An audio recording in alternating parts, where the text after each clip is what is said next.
Alhamdulillahirabbil alamin wa bihi nasta'in ala umuri dunya waddin wassalatu wassalamu ala asyrofil anbiya'i wal mursalin wa ala alihi wa sahbihi ajma'in. Faqala Rasulullah sallallahu alaihi wasallam, man shoma ramadhana imanan wa ihtisaban ghufira lahu ma taqaddama min dhanbi. Hadratul mutaramin, para alim ulama yang sama-sama kita hormati, Bapak Pimpinan Pondok Pesantren Modern Darussalam Kepayang, yang sama-sama kita hormati Ketua Yayasan Al-Aqsa, serta para ustadzat di Masjid Darussalam, anak-anakku semua yang dirahmati oleh Allah Subhanahu wa taala. Alhamdulillah, pada hari ini kita kembali bersyukur kepada Allah Subhanahu wa taala karena pada malam yang ketiga bulan Ramadan ini kita masih diberi kekuatan, keimanan sehingga kita bisa melakukan aktivitas kita, yakni sholat tarawih dan sholat isya dan sholat tarawih berjamaah. Alhamdulillah. Tak terasa sudah hari ketiga ini. Hadirin wal hadirat rahimakumullah. Tadi sudah saya katakan, man shoma ramadhana imanan wa ihtisaban. Barang siapa yang berpuasa di bulan Ramadan penuh dengan keimanan dan perhitungan. Jadi puasa di bulan Ramadan ini tidak hanya dengan keimanan, tapi harus diperhitungkan. Artinya apa? Ya disiapkan. Jauh-jauh sebelumnya kita selalu mengharapkan kehadiran bulan Ramadan. Oleh karenanya tidak sia-sia kita pada hari ini kita bisa menjumpai yang namanya bulan Ramadan, bulan syahrul syam, bulan penuh ampunan, bulan penuh rahmat, bahkan dikatakan itu minanna. Oleh karena Allah Subhanahu wa taala memerintahkan pada kita untuk berpuasa di bulan Ramadan 1 bulan penuh. Lah puasa ini juga diperintahkan, juga disuruh kepada umat-umat terdahulu.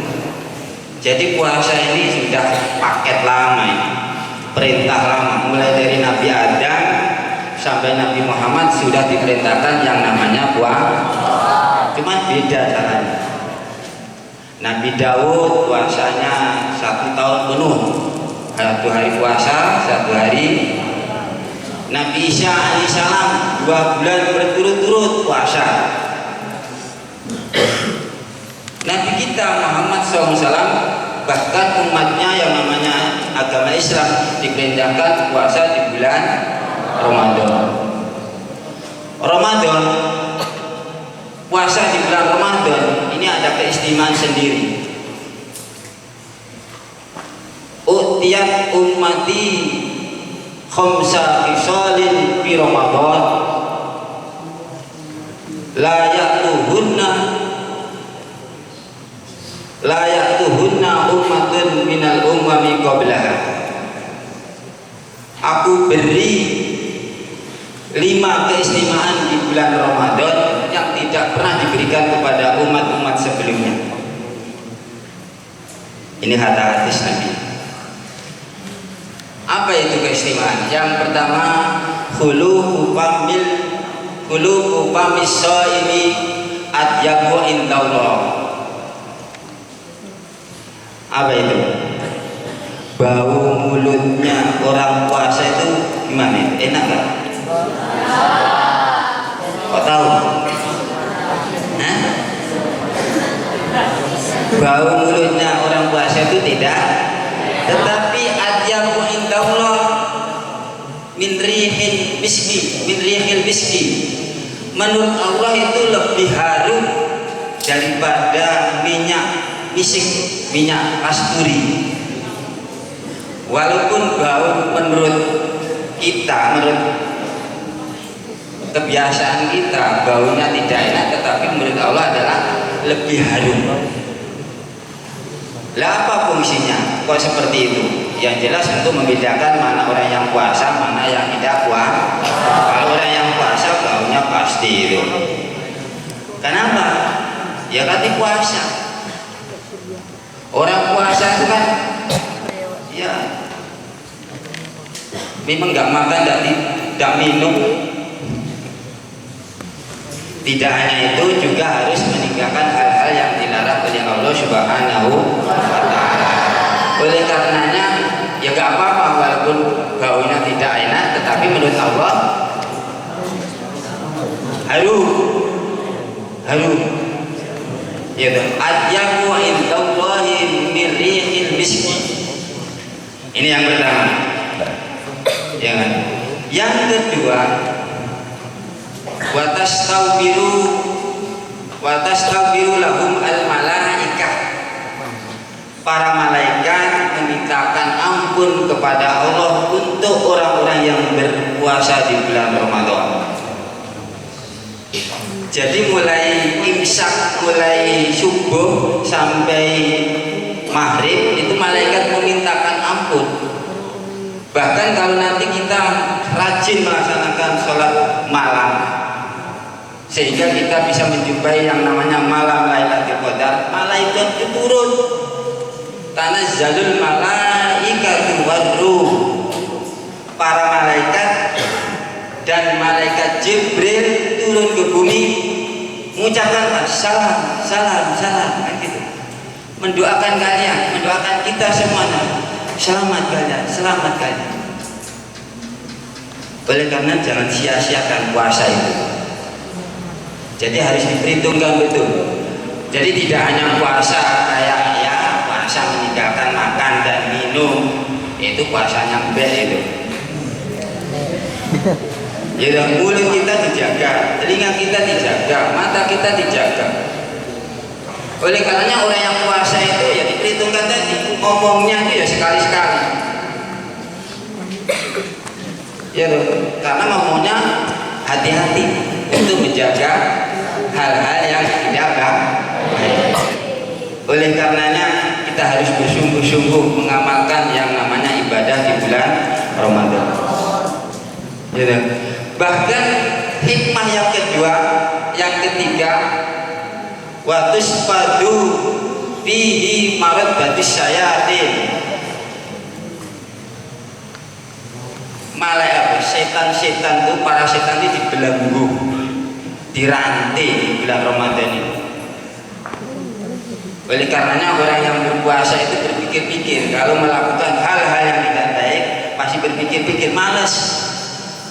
Daripada yang kan puasa. Kalian selalu mengatakan ini shoimun, saya sedang berpuasa. Tidak usah berbicara, jadi berbicara yang nggak ada gunanya, nggak usah dipakai. Oleh karenanya, kenapa setan-setan dibelenggu? Mulut kita digunakan untuk membaca Al-Quran. Setan tidak akan masuk. Setan itu berada di mana?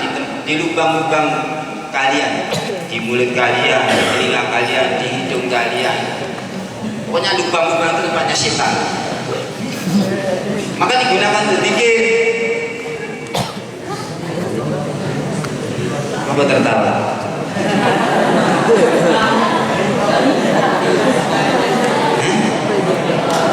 Ini setan tempatnya di situ. Makanya mulut kalian ngomongnya jangan yang tidak baik. Maka digunakan untuk zikir, baca ayat Al-Qur'an. Telinga kita mendengarkan ayat-ayat Al-Qur'an. Mulut kita melihat kebesaran Allah. Hikmah yang keempat, wa yuzayyinu lahum al-jannah kulla yaumin. Allah memperhias jannah setiap hari yang diperuntukkan orang-orang yang berpuasa. Jadi jannah surga itu dihiasi oleh Allah sendiri, mulai dari awal bulan Ramadan sampai bulan rodiasi dipersiapkan untuk orang-orang yang berpuasa. Nah ini yang terakhir, wa yaghfiru fi akhiril lailati Ramadan. Ya kan? Apa? Allah mengampuni dosa-dosanya sampai akhir bulan Ramadan. Ya kan? Bulan Ramadan awaluhu rahmah, awsatuhu maghfirah, wa akhiruhu itu minan. Awaluhu rahmah. Jadi kasih sayangnya Allah kepada umatnya Nabi Muhammad kita bisa dijumpakan namanya bulan Ramadan. Bulan yang dilipat gandakan pahalanya. Sekecil apapun ibadah kita akan dilipat gandakan 10 kali. 1 kali puasa berarti pahalanya 10. Kalau kalian ngasih sedekah 1 sendok makan pahalanya 10 sen. Pokoknya dilimpahkan 10 kali. Ya kan? Yang kedua tadi namanya ausatuhu maghfirah, ampunan, dia ampuni. Makanya 1 bulan penuh, 1 tahun penuh dosa-dosa kita diampuni oleh Allah Subhanahu wa Ta'ala. Akhirnya itu minanar, akhirnya apa? Dijauhkan dari api neraka. Ini aja, terima kasih, mohon maaf. Assalamualaikum warahmatullahi wabarakatuh.